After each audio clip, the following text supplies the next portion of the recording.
Chapter 41, Familiar Sights. They reached the edge of the desert the next night, on schedule, then followed a river for 3 days, all the way to the sea.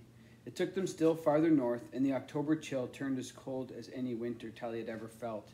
David unpacked city-made Arctic gear of shiny silver mylar, which Tally wore over her handmade sweater, her only possession left from the smoke. She was glad she'd dropped off to sleep in it the night before the specials had invaded, so it hadn't been lost in that city like everything else. The nights spent on board seemed to pass quickly. On this journey, there were none of Shay's cryptic clues to puzzle through, no brush fires to escape, and no antique rusty machines descending to scare her to death.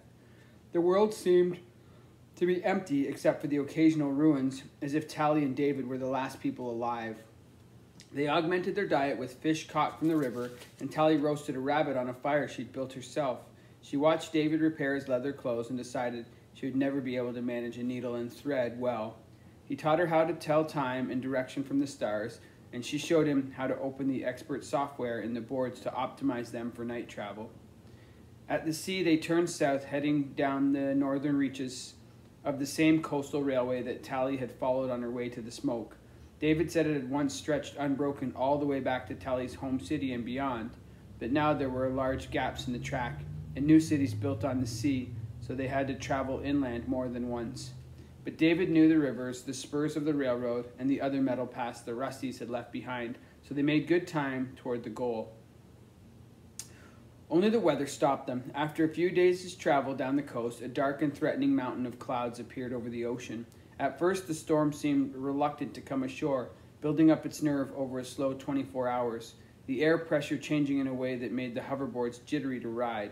The storm gave plenty of warning, but when it finally arrived, it was much worse than Tally had imagined weather could be. She'd never faced the full force of a hurricane, except from within the solid structures of her inland city. It was another lesson in nature's savage power. For 3 days, Tally and David huddled in a plastic tent in the shelter of a rock outcrop, burning chemical glow sticks for heat and light, hoping the magnets in the hoverboards wouldn't bring down a lightning strike. For the first hours, the drama of the storm kept them fascinated, amazed at its power, wondering when the next peal of thunder would shake the cliffs. Then the driving rain became simply monotonous, and they spent a whole day talking to each other about anything and everything, but especially their childhoods, until Tally was sure that she understood David better than anyone she'd ever known. On their third day trapped in the tent, they had a terrible fight. Tally could never remember about what. That ended when David stormed out and stood alone in the icy wind for a solid hour. When he finally returned, it took him hours to stop shivering, even wrapped in her arms. "We're taking too long," he finally said. Tally squeezed tighter. It took time to prepare subjects for the operation, especially if they were older than 16, but Dr. Cable wouldn't wait forever to turn David's parents. Every day the storm delayed them, there was a greater chance that Maddie and Naz had already gone under the knife. For Shay, the perfect age for turning, the odds were even worse. "We'll get there, don't worry. They measured me every week for a year before I was supposed to turn. It takes time to do it right." A shudder passed through his body. "Tally, what if they don't bother to do it right?"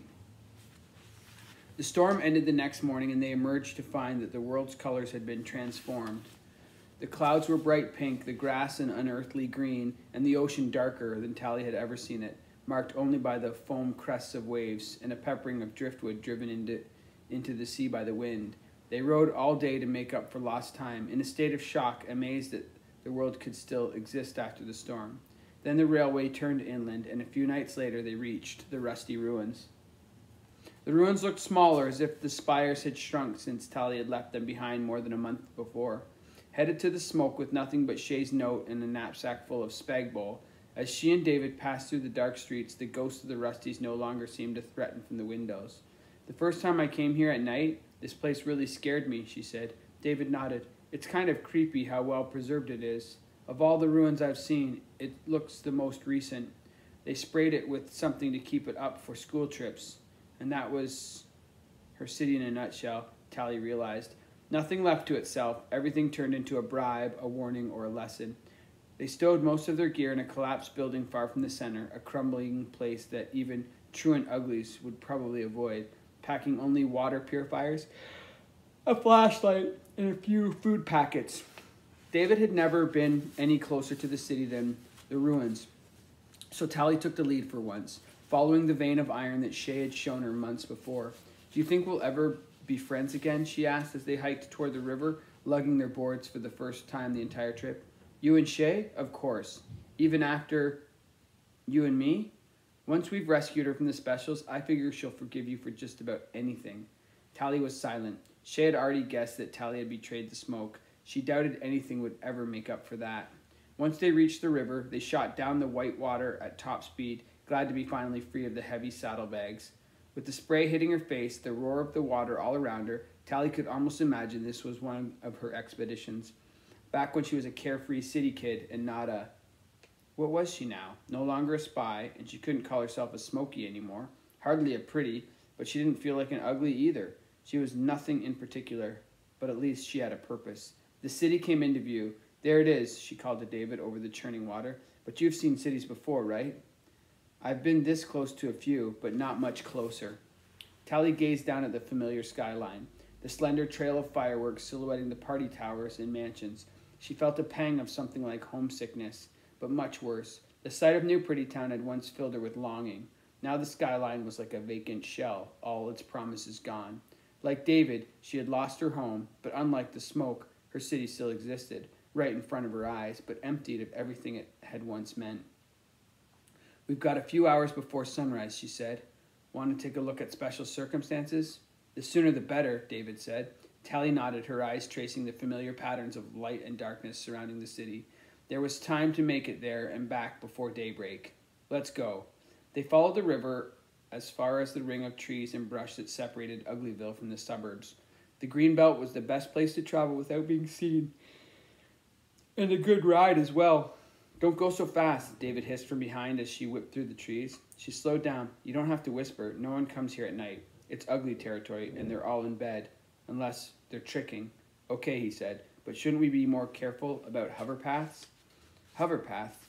David, hoverboards work everywhere in the city. There's a metal grid under the whole thing. Oh, right. Tally smiled.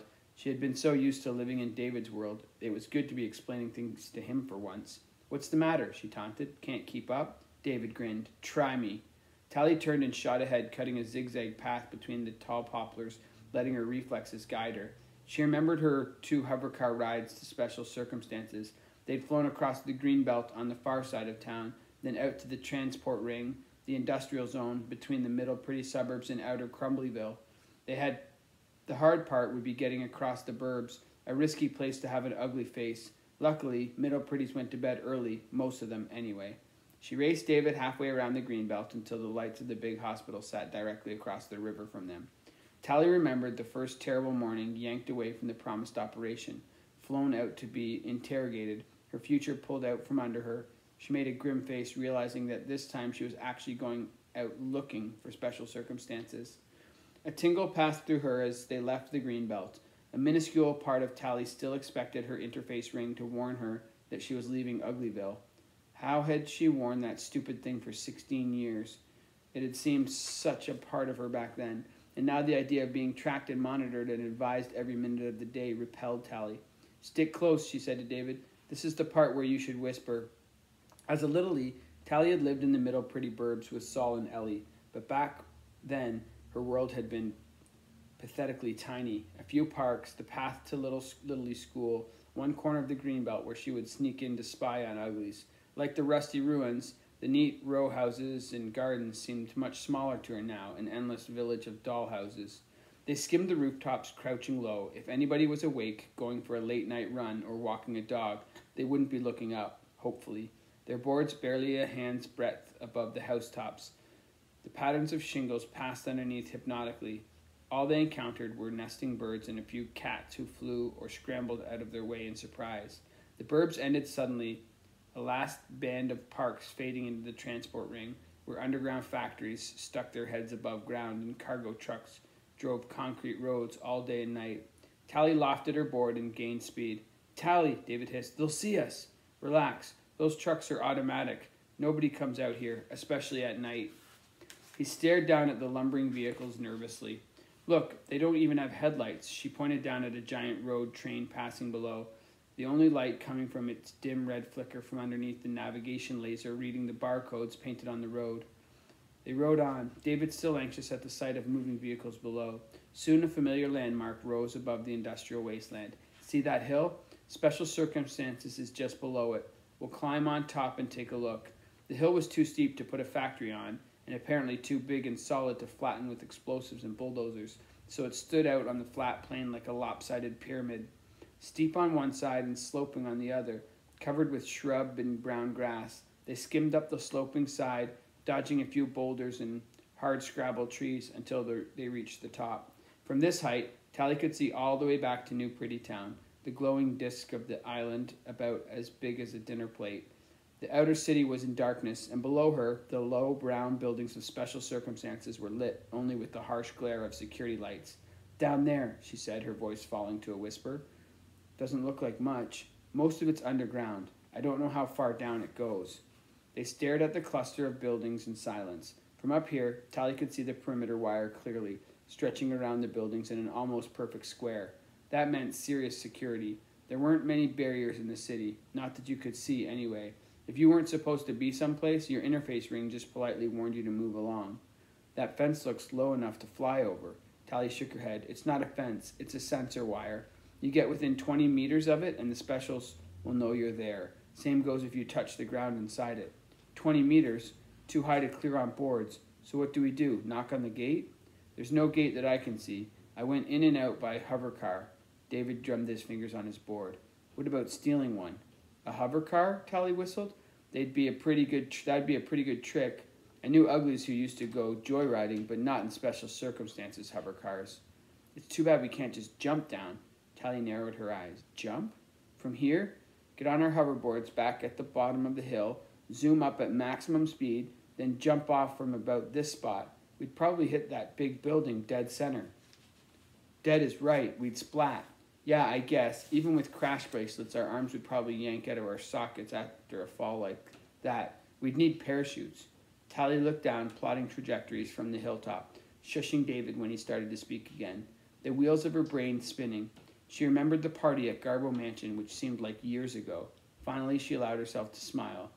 "Not parachutes, David. Bungee jackets."